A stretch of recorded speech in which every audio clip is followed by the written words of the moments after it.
editing Victoria from the future. I didn't give this vlog any intro when I started recording it. I was just like, I'm gonna read Twilight, and then I started reading it. So hi, this is me to kind of make things make a little bit more sense. I decided to reread this because Stephenie Meyer announced that Midnight Sun is coming out. Midnight Sun is, I think, Twilight from Edward's perspective. So she was going to release it apparently like 10 years ago or whatever. And then some of the chapters got leaked, so that was taken off the table. The book's finished, the movie's finished, the fandom kind of died, I guess. I don't know. I was never really a part of it. So yeah, she announced that's coming out, so everyone is talking about Twilight again. And since I've gotten really into TikTok, all I keep seeing are these Twilight videos. So I was like, you know what I should do? I should reread Twilight, which was a fun decision, but probably not a smart one because I was working on my thesis, deadline fast approaching, and started reading it at 10 p.m. on a Friday night and finished it by midnight on a Saturday night, despite having worked on my thesis all day, so it was a lot. Point being, I reread Twilight. A little bit of my history with Twilight, I was never really into it. I did read them all when they came out. I was in about grade 8, I think, so around 13 or 14 when the Twilight craze was really big, and all of my friends were reading it. Like, they made me line up to see the premiere of the first film. Like, that's how into it they were. I love to read, obviously, and I kind of read anything, so they were like, you have to read this, and I was like, sure, why not? I'm open, whatever. So I read it, and I read all the books, all 4, and I would say I could see the appeal. Like, I got through them, obviously, I didn't quit, but definitely I wouldn't say I liked them. Like, I remember kind of enjoying it, but on the whole being like, I don't think this is really for me. I don't really like any of these characters, so I would never say I was a fan. I definitely wasn't like on the I hate Twilight train, but I wasn't a fan either. I wasn't part of the fandom at all. All that to say, since that point, obviously, it has become very popular to hate Twilight, so I thought it would be interesting to reread it as an adult now, almost double the age that I was then, and see what I think about it now. Because I really don't think it's fair to hate things just because it's popular to hate things, but it is possible that Twilight is just bad and that it is problematic. So is it bad, or do we just say it's bad because it's a book directed towards teen girls and society's misogynistic? We will find out. You will see very quickly what my thoughts are because I am unimpressed very quickly into it. But all that to say, I hope you enjoy this reading vlog, and do let me know your thoughts on Twilight below. Enjoy. It's 10 p.m. on a Friday night. I have a thesis to be writing,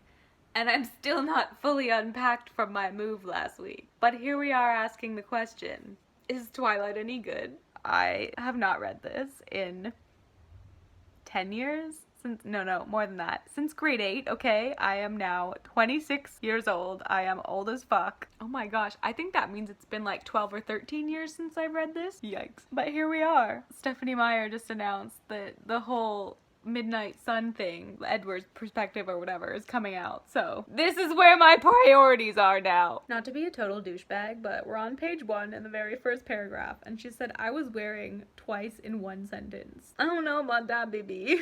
I've been binge watching The Vampire Diaries, so on page 1, when Bella says, I've been compelled to spend a month every summer until I was 14, literally my mind just jumped straight to like, oh, she was forced by vampires because I'm reading a vampire book, but like, no, boo-boo, that's the wrong one. The sentences in this are just wild. Like, every single paragraph starts with a very tiny sentence, and then there'll be another tiny sentence, and then a slightly longer one, and then another tiny one. Like, listen to this. I only had a few bags. Sentence ends. Most of my Arizona clothes were too permeable for Washington. Period. My mom and I had pooled our resources to supplement my winter wardrobe, but it was still scanty. Period. It all fit easily into the trunk of the cruiser. Period. There's no variation in the writing at all. Here comes Bella, creating a trope to haunt us all until the day we die. I was ivory-skinned, without even the excuse of blue eyes or red hair despite the constant sunshine. I had always been slender, but soft somehow. Obviously not an athlete. I'm sorry, bitch, but like, being soft and thin is the basis of classical femininity, so why don't you just fuck off with that? I don't know if it's because I've been up since 6 a.m., but I'm dying at her name.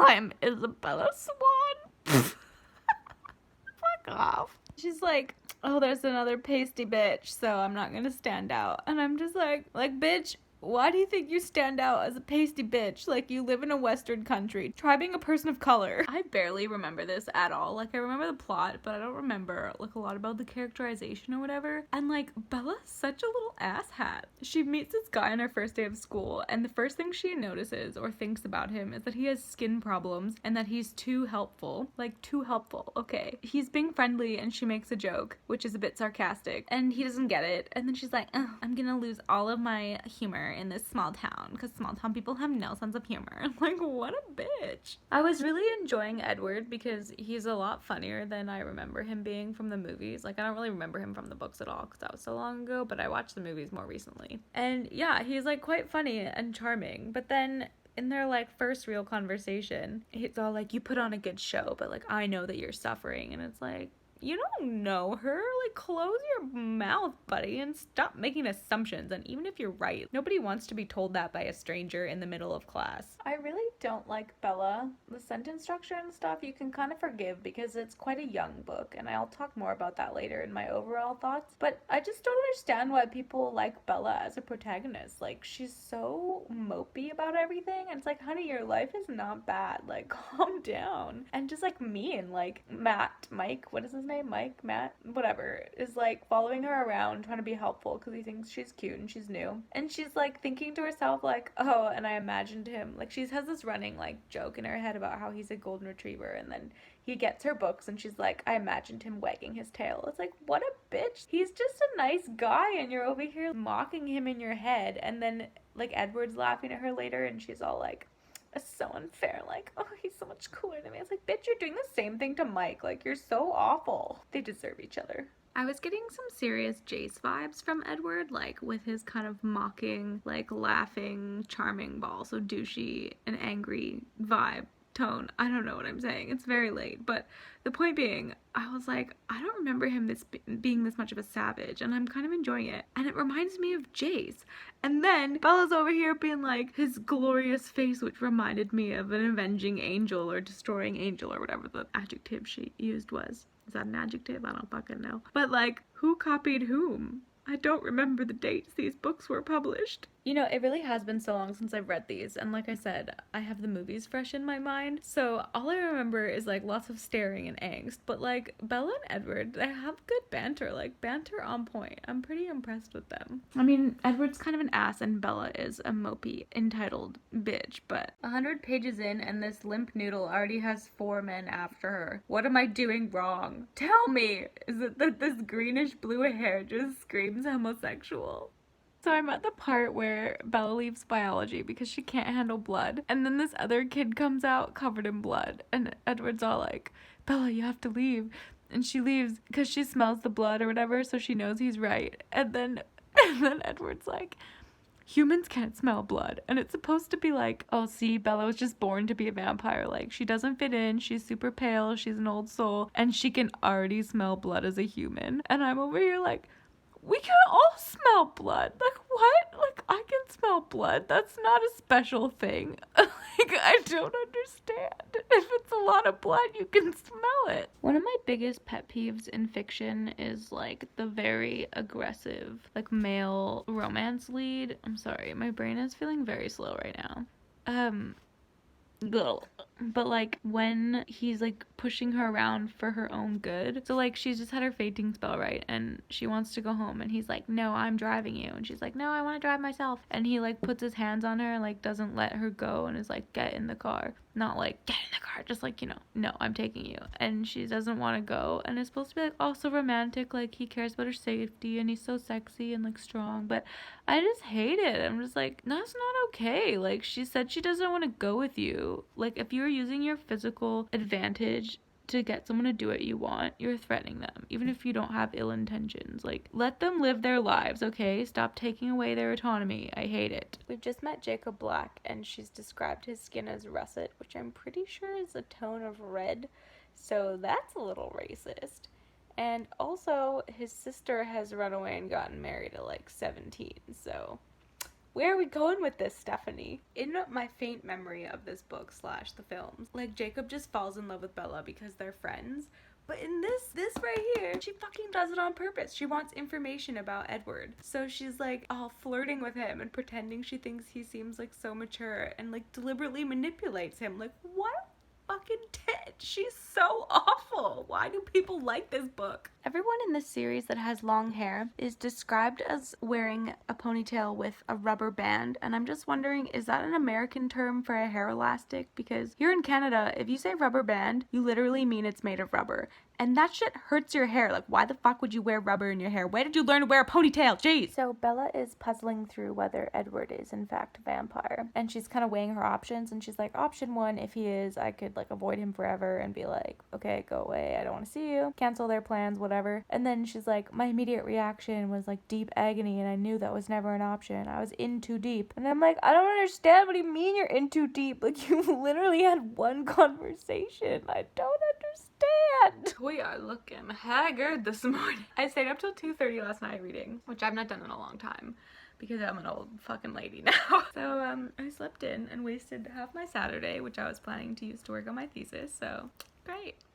But I'm gonna read more while I have breakfast. We are starting the day with microwaved coffee from yesterday because I'm a classy bitch while I brew a fresh pot.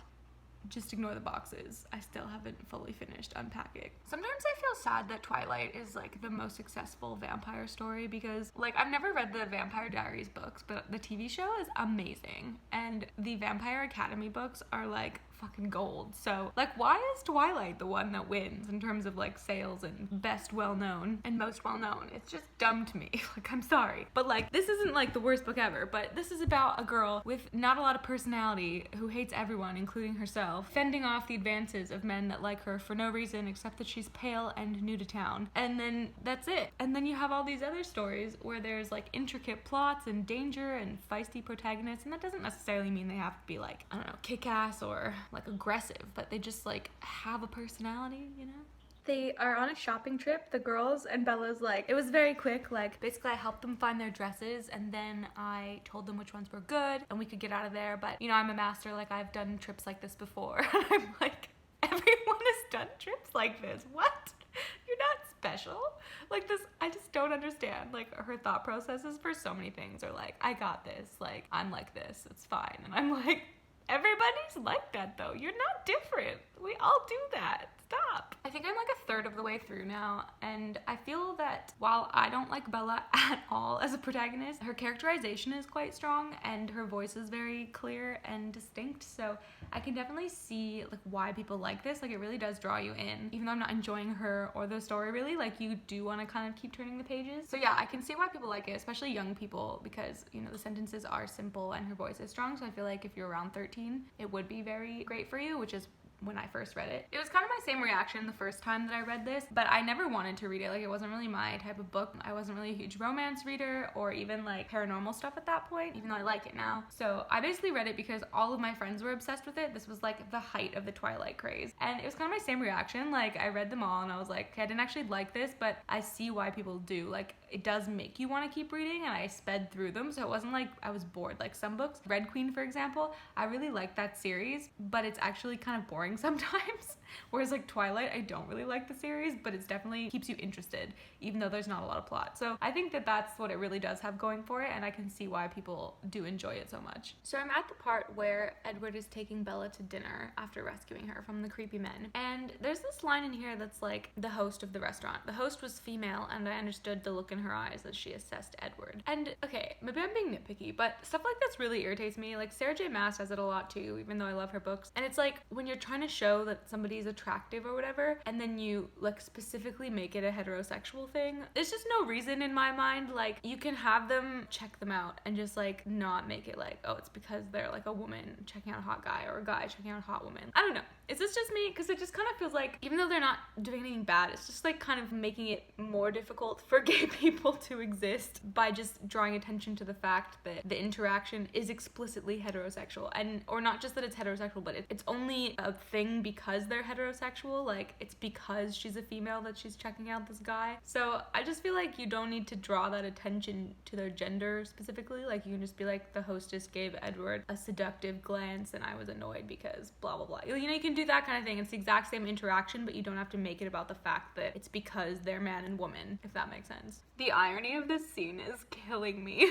So she's just stalked by these creepy guys, right? And Edward saves her. And then she's all like, oh my gosh, they were stalking me. It was horrible. They're so bad. And then she's like, Edward, how'd you know I was here? And he's like, I followed you. And she's like, instead of being like, yikes, bitch, she's like, oh, so romantic. And I'm like, he's doing the same thing those other guys did, but he's probably killed a lot more people in his life. So what? Run away. Why is this another thing? I've only seen this in like a few romance books, and I'm not very acquainted with romance books, and the ones I'm about to talk about are based off each other. But like in 50 Shades of Grey, which I've not read, but I saw the first movie, this is a thing.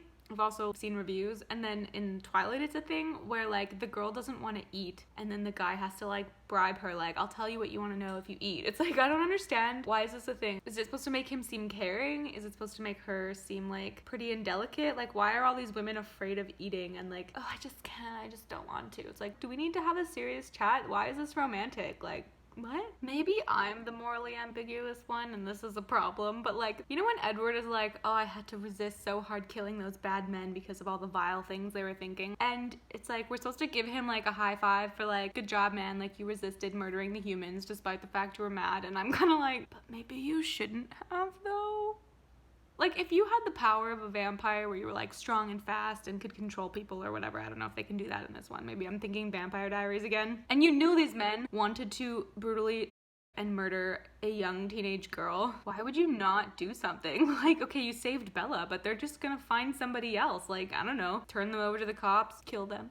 Is it just me? I haven't read 50 Shades of Grey, as I said, but I have watched many reviews, including The Dom. Check his out. It's actually not a BDSM joke, even though that's what the story's about. That's just his YouTube name, because I think his name's Dominic. And then also Paperback Dreams. You should watch hers. They're both hilarious. You can really see, like, based on what I know of the writing from that it is based off this. Like, obviously a lot has been changed, but I just feel like E.L. James, like, maybe actually did a really good job of capturing the tone between Edward and Bella. Like, I'm like, this kind of feels like the same writing and the same way they speak. They're in the car together, and it's like, Edward pulls out, he's driving, and then he's like, now, he said significantly, it's your turn, as in to answer questions. Can I ask just one more? I pleaded as Edward accelerated much too quickly down the quiet street. He sighed. One, he agreed, his lips pressed together into a cautious line. I don't know if it's supposed to be romantic or intriguing, but the man is just like so much the authority figure in their relationship, and he's like, this is how it's gonna be. And the woman has to beg and pout and simper her way into any information. So they're in the car, right, having a chat about Edward being a vampire. And Bella's like asking him all these questions, and he's kind of admitting it without saying it outright. And she's just like, whatever, man, like, that's cool. And he's like, you don't care at all. And she's like, nah, it's fine. And I'm like, it just seems like a wild reaction. But then I was thinking about it, and I was like, if this were me, would I care? And I just feel like I've read and watched way too much teen fantasy romance for me to care as well. Like, I just feel like if somebody I loved was like, I'm a vampire, I'd be like, sick, man, like, how can I help? And then another part of me would be like, yes, I knew there was more to life than this. One of the main reasons I'm really struggling to ship this romance is because it's hinging on one of my biggest pet peeves of all time, which is when, typically it's a guy, but it could be anyone, is like making decisions for the other person because it's for their own good. And I'm just like, it's so disrespectful. Like, it doesn't matter what you think is best for them. They get to make their own fucking decisions. So Edward being all like, no, I can be obsessed with you, but you can't be obsessed with me. This isn't good for you. You need to stay away from me. It's just not romantic to me. It's like, you're just being a controlling asshat. Like, let her live her life. If she wants to love you, fine. If you don't want her to love you, you can leave, but know that you're doing it because of you, because you're worried about hurting her, not because you actually are doing what's best for her, because she can make her own fucking grown-up decisions. Edward's like, you need to tell your father that I'm taking you out because I need some incentive to bring you back. And Bella's just like, man, I'll take my chances. And I'm like, he kind of just threatened you. Like, obviously he's not actually like wanting to kill her. Well, he is wanting to kill her. That's the thing. Like, he's just been like, I may not bring you back because clearly I have ulterior dark motives where you're concerned. And she's just like, meh, this chick is crazy. Right here, I've just come to the thing that I really do not like about this and then books like this. It's a romance. We're supposed to ship them. And Bella is concerned that she's going to make him angry. So she's afraid of what she's saying because she's scared of making him angry. That is just so unhealthy. Like, nothing about that is okay. If you're terrified of your partner's temper towards you, so you walk on eggshells around them, that's not healthy romance. It's toxic, it's controlling, and it's just not good. So I really struggle to ship these two. And, like, I get, like, he's a vampire, he's supposed to be dangerous. But the thing is, she's not afraid that he's gonna kill her. She's afraid of making him angry by what she's saying. To me, that just reeks of abuse. I'm kind of getting a little bit bored with their romance at this point. The entire thing is just them being like, oh, I'm obsessed with you, but I can't be with you, but I'm obsessed with you, but I'm dangerous, go away. And then, like, none of them being like, you know what, I can't be in this. They're like, please leave me alone because I can't do it myself, I'm not strong enough. And it's just, like, so cringy to me. Like, I prefer romances where if they're not gonna be together, it's because of external forces or something. But in this one, literally, it's just their own angsty pining keeping them apart, and it's just like, I'm kind of over it. They've hung out, like, what, twice now, maybe 3 times, and they're like, oh my gosh, I love you so much. And I'm just missing it. Like, where's the foundation of this love? What has their relationship been built on? Because they don't even know each other at all, and he wants to murder her. Bella's cooking, and she's all like, oh, you been to my house before? And Edward's like, not that much. And she's like, how much? And he's like, every night I watch you sleep. I hate it. There are so many moments when Bella thinks something like, Edward held me like I was a small child, or he gripped me like I was a toddler, and I just hate it so much. Like, stop with the infantilization. He's already a fucking old man. Compared to you, we don't need to be reminded of the fact you're a child. These bitches have known each other for like 2 weeks tops, and Bella's already bringing up, when are we gonna get married? I'm wondering about us getting married. What the fuck? Oh my gosh, and now I've just realized that marriage is a euphemism for sex. You can tell this book was written by a Mormon. Okay, I have to tell you a really funny story. When I was a teenager, my grandma subscribed me to a Christian teen girls magazine, and part of what they did, they had like a column on book reviews. They said that The Mortal Instruments was not a good book for Christian girls to read because it deals with angels and demons. And it's sort of like a mockery of like biblical mythology, even though I feel like personally it's based on it. And they approved of Twilight in this magazine because it preached abstinence until marriage. I just find that so funny.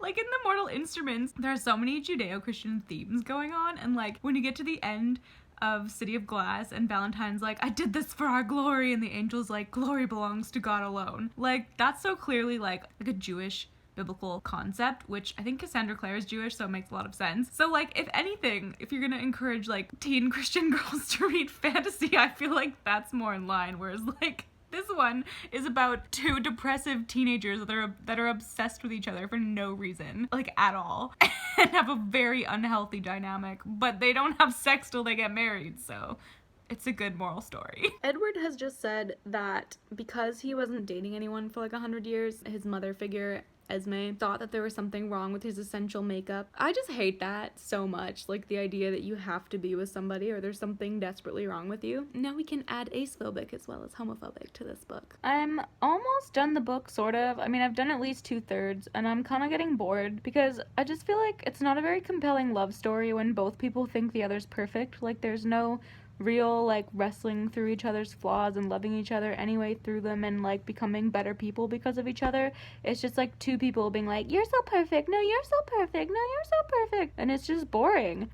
Do you guys remember Laurent? He's the one when the 3 baddies come, and James is the one that wants to kill Bella, and there's the woman Victoria, and then there's Laurent who kind of leads them, and he's like a super interesting character. Like, he clearly hunts humans, but he's like got a like code of honor, and he's all like, I'm not gonna hunt in your area, and he's trying to diffuse the hostility and stuff. So I just feel like he's kind of a fun like addition, and I would just like a spin-off series based on his life, and I would like to ignore the rest of the garbage characters in this book.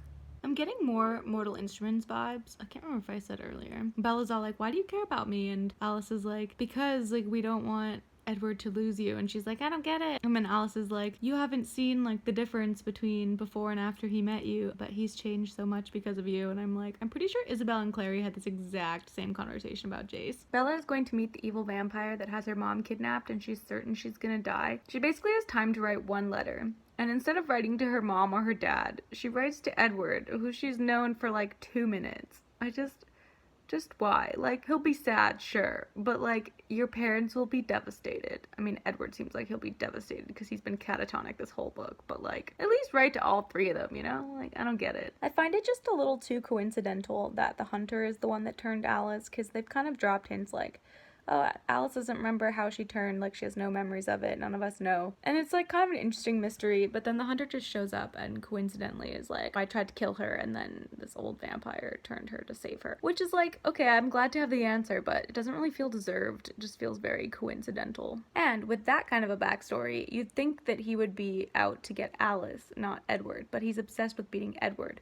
But he has zero connection to Edward. I want to know how old this edition is, because if it'll ever focus, I just found a typo in it. There we go. 2 week at most. Must be an early print. Yikes. Final thoughts. I have finished this book now. I did not really enjoy it. I feel that the romance is very cheesy. I'm sorry, I'm really struggling to hold the camera up. I'm quite sleepy. What am I doing? Yeah, I feel like the romance is pretty cheesy and their relationship dynamic is very codependent and toxic, so I don't particularly enjoy it. There were times when I was reading their banter between each other when I was literally just sitting there like, I hate it so much. I really don't like how forceful and controlling Edward is, and how it's kind of a joke between them that she wants to do something and then he's like, no, I'm not letting you, or this is what I'm doing because it's for your own good, but she doesn't really get a say in the matter. I find that repulsive. So yeah, I don't really like this, but that said, I can see the appeal. I feel like the writing does really draw you in, and especially the last little chunk where she gets kidnapped is actually kind of interesting. So I definitely see why people like this, and I see why it was so popular back in the day, but I will say it's not really for me. The other thing is this book obviously was instrumental in shaping the YA genre. You can see so many of the tropes that are now so prominent in this book, like the whole not like other girls, doesn't know she's pretty but is actually stunning, blah blah blah. I mean, these are all things we're starting to unpack in the genre and kind of move past, but you can see that this book kind of shaped YA for like 10 years, and I think it also did a lot for the genre. Like prior to this, we only really had children's fiction and adult fiction, so you can really see how the success of this book really shaped teen fiction as its own genre, so definitely I'm grateful to it for that. But to answer the question with which I begun, is Twilight good? I would have to say a resounding no, but I recognize that is a very subjective no, so if you like this book, power to you, and thank you for watching this review. I think I will also post my TikTok compilation for this because I did a bunch of TikTok reviews at the same time, so I'll put those on here because I think I'm hilarious, and if you have TikTok, definitely go check it out. It's a good time over there. Thank you so much for watching. I love y'all, and I will see you in the next video.